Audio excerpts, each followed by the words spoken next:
What's happening, guys? Ertem Tech Source. I hope you're doing well and staying safe out there during these difficult times as we patiently wait until this pandemic is over. I'm not gonna lie, it's been starting to affect me mentally. I've been doing my best to try and stay busy as possible. That way my mind doesn't wander off and probably lose my sanity if it wasn't for, making YouTube videos. That's kind of the only advice I can give you guys, whoever is kind of struggling through this right now, is to stay as busy as possible, because the busier you are, the faster the day goes by and the easier it is to get your mind off of what's happening out there. Whether it's a new hobby you want to pick up or try different activities, hell, you can even use this time to improve your setup. Whatever it is to get you distracted is a good thing. But I hope you guys are hanging in there. I don't know who needs to hear this, but things will get better. And I hope that my videos are somewhat helping cheer you up during these difficult times. But anyways, with that said, welcome to Setup Wars episode 197, Minimalist Edition. If you guys want to participate, make sure to watch the video link down below. But with that said, let the Setup Wars begin.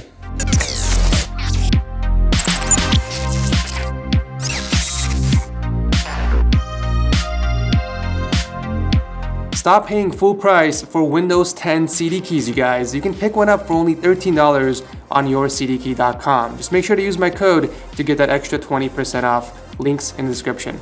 Starting off the show is Dio Ortegas from Manila in the Philippines and what looks like an underground museum. To be honest, I'm not really sure where this is, but it's looking like a super cozy gaming den. Look at those collectibles he has displayed in those glass shelves. You can tell that he's definitely into Pokemon. So in the tiny corner of this awesome gaming den, Dio has built himself a minimalistic setup that he uses for gaming and photo editing. The desk is custom made, and I absolutely love the steel pipes he added in combination with the brick wall because it kind of gives off this underground theme. So Dio managed to squeeze in a 27-inch ROG Swift gaming monitor in here with some Razer gear. We got the BlackWidow X Tournament Edition Chroma keyboard with the wireless Basilisk Ultimate mouse. Excellent cable work for the keyboard and mouse pad, by the way.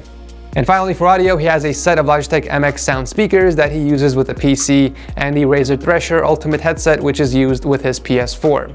I love that even though he has such limited space to work with, Dio still managed to personalize it while keeping things organized and balanced. And the PC powering the setup is a custom Joker themed build with an i7-8700 and the RTX 2080 Super from GALAX. I love the custom mods he added to the build, like the AIO sleeve, we got some custom cables in here, and a backplate from V1 Tech. It's such a clean build, but it's a shame that it has to be underneath the setup. Speaking of which, I would recommend getting a more comfier chair, maybe something with back support, because that does not look comfortable for long gaming sessions. Overall though, I am loving this super comfy underground man cave that he built, and I'm digging his taste in decoration and gear choices. It's such an awesome setup to start out the show. Thank you, Dio, for entering. Next up is Ertem from Singapore and his super clean multi-purpose setup for gaming, coding for fun, and media consumption. He's using the IKEA BEKANT desk that he bought for $7 US. Damn, what a steal. Apparently, secondhand furniture in Singapore is practically free, according to Ertem. So on the desk, we got a 165Hz 1440p gaming monitor and the ASUS Claymore keyboard with a Logitech Pro mouse. He did keep the desk very minimal. The only other things on here is a desk lamp in the corner and the Razer Leviathan soundbar tucked away behind the monitor. Now, if this was my setup, I would have mounted the monitor either on the wall or on the desk. That way it's floating over the speaker without blocking it. Or you can mount the actual speaker on the wall above the monitor using these cheap wall mounts from Amazon. I also feel like that empty space on the right side of the desk is a little too obtrusive. Maybe you can put something small there to balance it with the light on the opposite side, while also adding a bit of personality to your setup. Or better yet, I feel like you can easily fit your PC on the desk if you just scoot everything to the left a bit. Speaking of the PC, we have another NZXT build, but this time with a 7700K and an MSI GTX 1080 Ti. At least it's not under the desk this time. Cables are managed beautifully thanks to the cable net and a few sleeves, but it looks like your RGB strip is falling off the back of your desk. With a few minor modifications, I think you can really improve not only the appearance of your setup, but functionality as well. Thank you, Ertem, for entering, and I'm looking forward to your wife's submission once she's done building her setup. Coming in hot at number 3 is Han from Melbourne, Australia, and his retro-themed setup. Definitely loving the color combination here. So Han uses this setup for architectural work along with film editing and gaming. He's rocking a 34-inch ultrawide from LG that's mounted against a carbly countertop, but he also added a motorized base so he can adjust the height when he wants. So on the desk we got the Razer BlackWidow light keyboard and the Razer Death Adder mouse, both in mercury white. I'm actually surprised the only audio source for the setup are those dinky looking speakers from Logitech. Personally, I would have gone with the Creative Pebbles in white, which has way better audio quality, and they will look a lot better in your setup since majority of the color scheme is white. They don't even cost that much as well, and I'll drop a link below if you want to check it out. We are 3 for 3, ladies and gentlemen. Here is another custom PC built in an NZXT case. We got the Ryzen 7 1800X with the Trident Z RGB RAM sticks and a Zotac GTX 1080 Ti AMP Edition graphics card. Really nice use of the white cables and the RGB lighting to stay consistent with the retro theme of your setup. I don't really have any complaints for your setup though. The only thing that I would probably recommend is maybe a mouse pad to protect your desk from getting scratched and also provide better friction for your mouse. But other than that, it's a simple and clean minimalistic setup. Thank you, Han, for entering. Up next is Sam from the Netherlands, who is currently training to become a pilot, and this is the setup he uses for gaming and schoolwork. He's got a 29-inch ultrawide hooked up to a custom desk, and for peripherals, Sam is using the An Pro 2 keyboard with Gateron blue switches and custom white pudding keycaps. Very nice. It also looks like he's got the Logitech G900, which is still the same mouse I'm using today.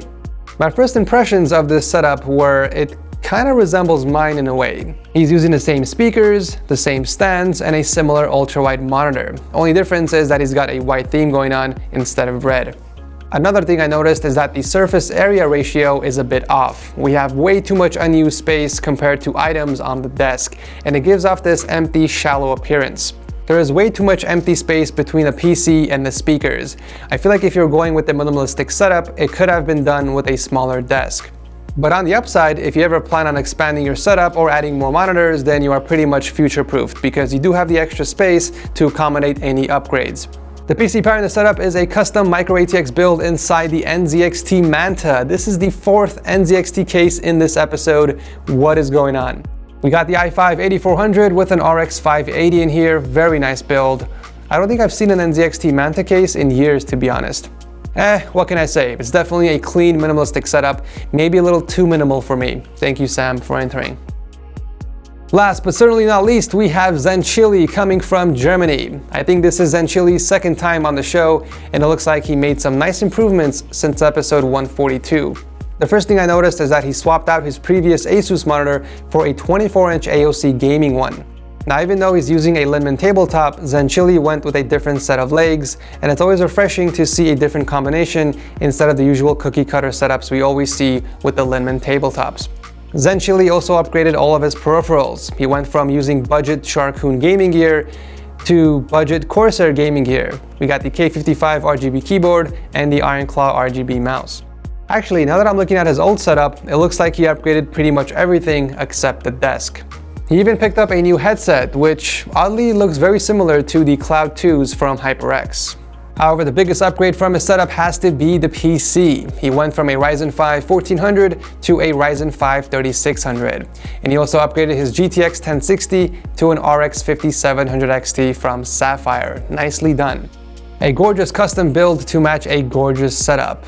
Well, minus a few cables. I gotta say, really nice upgrades overall, and I think you did a great job balancing the budget you spent across the entire setup. It's always a pleasure having you on the show. Thank you again, Zen Chile, for coming on. And that wraps up this episode of Setup Wars. As always, you guys can vote in the comment section below or click on the poll on the top right and cast your vote there on who has the best desk setup. As always, if you guys enjoyed the show, make sure to leave a thumbs up and subscribe if you want to see more content like this. I love you beautiful faces, and I will see you guys very soon in the next one.